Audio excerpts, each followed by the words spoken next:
Assalamualaikum anak-anak. Kita akan lanjutkan materi kita tentang gerak pada makhluk hidup.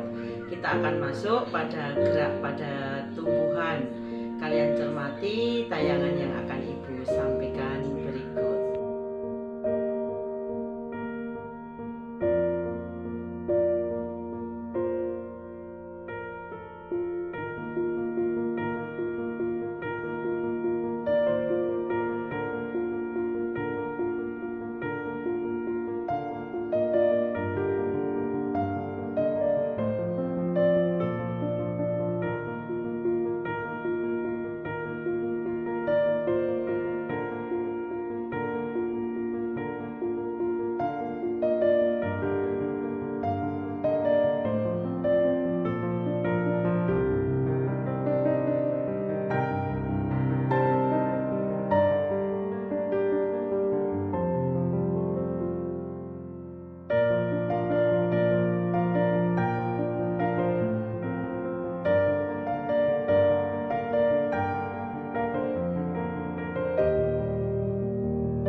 Gerak pada tumbuhan merupakan gerak terbatas yang dipengaruhi oleh faktor rangsa, baik rangsa itu dari dalam atau luar. Jadi yang dimaksud gerak tumbuhan ini bukan gerak seperti manusia, tetapi gerak terbatas. Nah, terbatasnya ini bisa misalnya melengkungnya batang, mekarnya melilitnya sulur. Nah, itu gerak terbatas. Nah, penyebab gerak ini bisa dari dalam tubuh tumbuhan itu sendiri atau dari luar tubuh tumbuhan.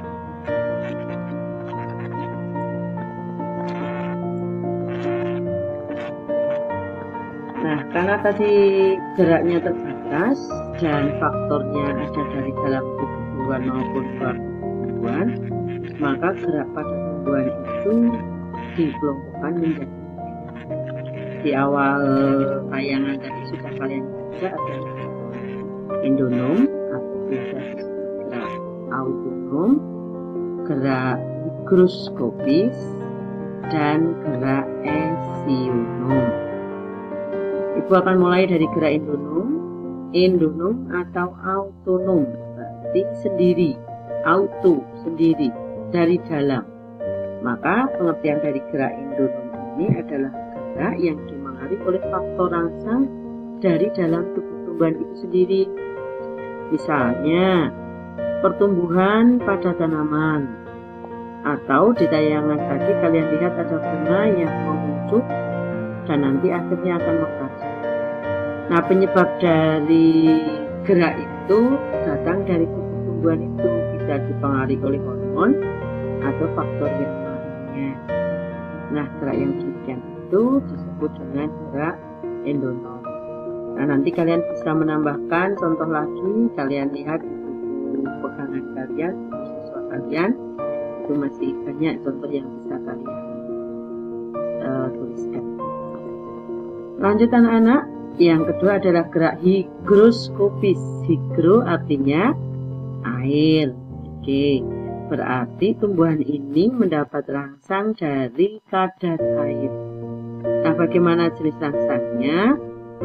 Rangsang dari gerak tumbuhan ini adalah perubahan kadar air yang tidak merata pada sel tumbuhan. Jadi dalam sel itu terdapat sitoplasma atau cairan yang di situ nanti kadar airnya akan berubah dengan tidak merata. Nah, karena perubahannya tidak merata, maka akan mengakibatkan memberikan pengerutan pada sebagian tubuh tumbuhan itu. Karena dia mengalami pengerutan, maka permukaan tumbuhan ini akan mengalami pola bergerak. Inilah yang menyebabkan contohnya biji polong seperti yang ada di tayangan tadi akan bisa membuka sendiri. Contohnya di lingkungan kalian mungkin banyak, dan kalian bisa lihat juga di buku itu ada kacang kedelai yang kering kemudian bisa membuka sendiri. Nah, itu adalah contoh dari gerak higroskopis. Ingat, higro artinya air, berarti terjadi karena perubahan kadar air. Lanjut anak-anak, berikutnya adalah gerak esionom. Kalau tadi autonom atau endonom itu arah rangsangnya berasal dari dalam tubuh tumbuhan, maka gerak esionom ini berasal dari luar tubuh tumbuhan. Nah, sehingga di pengertian ini Ibu tuliskan yaitu gerak yang dipengaruhi oleh faktor atau rangsang dari luar tubuh tumbuhan. Respon geraknya ada yang mengikuti arah datangnya rangsang dan ada yang tidak dipengaruhi oleh arah datangnya rangsang. Gerak esionom ini dapat menyebabkan gerak sebagian, misalnya batang saja, akar saja, bunganya saja, atau gerak berpindah seluruh bagian tubuh tumbuhan. Misalnya nanti pada hidra atau Spirogyra sp. Nah, nanti kalian pelajari pada materi taksis. Maka esionom ini dikelompokkan menjadi beberapa gerak karena ada pengelompokan sebagian seluruhnya mengikuti arah datang atau tidak mengikuti arah datangnya rangsang. Nah, sehingga gerak esionom ini akan dikelompokkan juga menjadi 3. Nah, jadi jangan bingung kalau tadi gerak tumbuhan dikelompokkan menjadi 3, yaitu endonom, higroskopis, esionom.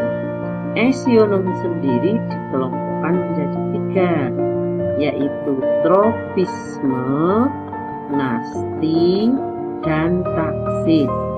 Ibu ulang, untuk gerak esionom dibagi menjadi 3, tropisme, nasti, dan taksis. Kita mulai dari yang pertama, yaitu tropisme. Tropisme adalah gerak sebagian tubuh tumbuhan, yang termati sebagian tubuh tumbuhan yang mengikuti arah datangnya rangsang, baik searah atau biasa disebut dengan tropisme positif maupun berlawanan arah atau biasa disebut tropisme negatif.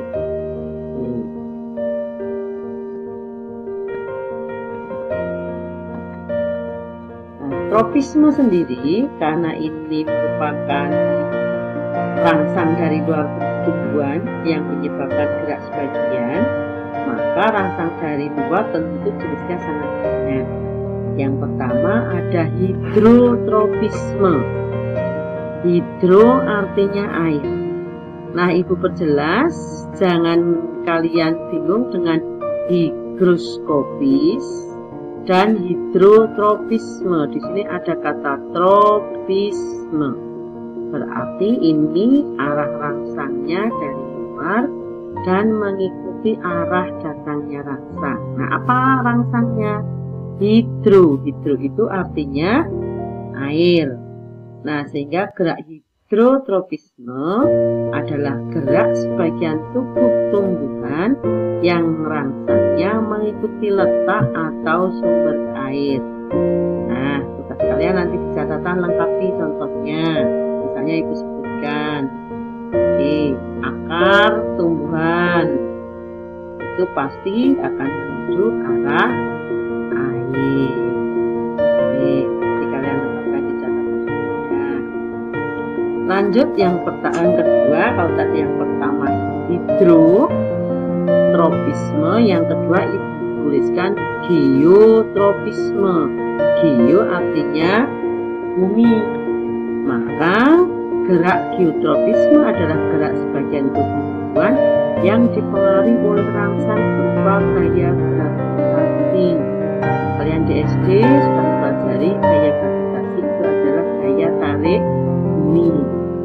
bumi kita pijak nanti arahnya ke pusat bumi. Nah, kalian coba cari contohnya pakai garis. Nah, sebagai contoh misalnya akar. Kemana arah gerak akar? Selain dia mencari arah air tadi, tapi dia pasti juga akan menuju pusat bumi karena mendapat gerak geotropisme. Lanjut berikutnya tikmotropisme. Di mata olahraga kalian pernah lari estafet dengan menggunakan alat berupa batang atau kayu yang dipindahkan. Nah, saat kayu itu disentuhkan, maka kalian baru boleh lari. Itu sentuh itu artinya tik. Berarti gerak tubuhan ini disebabkan oleh sentuhan. Dan gerak tubuhan ini memiliki tipe membelit. Nah, karena membelit berarti tubuhan ini pasti memiliki sulur seperti yang dicontohkan pada tayangan sebelumnya. Oke, lanjut berikutnya. Nah, dituliskan fototropisme. Foto artinya cahaya. Nah, berikutnya, karena tadi Ibu sudah menuliskan beberapa contoh dan pengertian untuk 3 gerak, maka sekarang tugas kalian adalah melengkapkan. Tadi fototropisme artinya apa? Gerak sebagian tubuh tumbuhan yang dipengaruhi oleh rangsangan berupa cahaya. Oke, kalian tuliskan sendiri. Ibu yakin kalian bisa dan cari contohnya. Nah, selain keempat gerak yang sudah Ibu sebutkan, berbagai sumber menuliskan banyak sekali gerak tropisme. Silahkan kalian cari sebanyak-banyaknya untuk gerak tropisme dan jangan lupa semua materi ini kalian bukukan di catatan kalian. Karena setelah penilaian nanti semua materi yang Ibu kirim ke Google Classroom akan Ibu hapus. Termasuk yang belum mencatat materi sebelumnya, tolong segera diselesaikan. Nah, anak-anak, untuk penugasan kali ini akan menjadi tantangan kalian. Kalian Ibu minta untuk mencari gerak tumbuhan yang merupakan gerak skopis dan esionom. Karena esionom ini jenisnya banyak, tadi ada 3, tropisme, nasti, dan taksis. Dan tropisme sendiri nanti ada banyak, maka kalian boleh pilih salah satu. Dan untuk nasti dan taksis akan Ibu jelaskan pada pertemuan berikutnya. Tugas kalian adalah membuat foto gerak tumbuhan tersebut dan kalian harus terlihat di dalamnya. Setelah difoto, beri keterangan jenis gerak yang kalian ambil fotonya itu dan jangan lupa diberi identitas. Hasil foto kalian silahkan dikirim ke IG dulu. Oke. Dan ketentuan fotonya karena materi esionom dan untuk nasti dan taksis baru Ibu selesaikan pada pertemuan berikutnya, maka pengumpulan tugasnya paling lambat adalah minggu depan. Jadi kalau ini pertemuan minggu ini, maka kalian fotonya menuliskan. Hasil foto digunakan untuk penilaian pada kompetensi keterampilan. Penilaian itu ambil berdasarkan kejelasan gambar dan keterangan yang sesuai dengan hasil foto. Jadi kalau kalian memfoto misalnya Putri Malu, kalian pilih dijelaskan Putri Malu itu termasuk gerak apa, alasannya apa. Nah, itu kejelasan dari keterangan yang kalian berikan. Anak-anak, selamat bekerja dari foto-foto di lingkungan tempat tinggal kalian juga perlu berhati-hati dan tetap ikuti protokol kesehatan. Semoga kalian mendapatkan foto terbaik dan kalian tetap sehat. Semangat untuk kalian. Terima kasih pembelajaran dari Ibu. Assalamualaikum warahmatullahi wabarakatuh.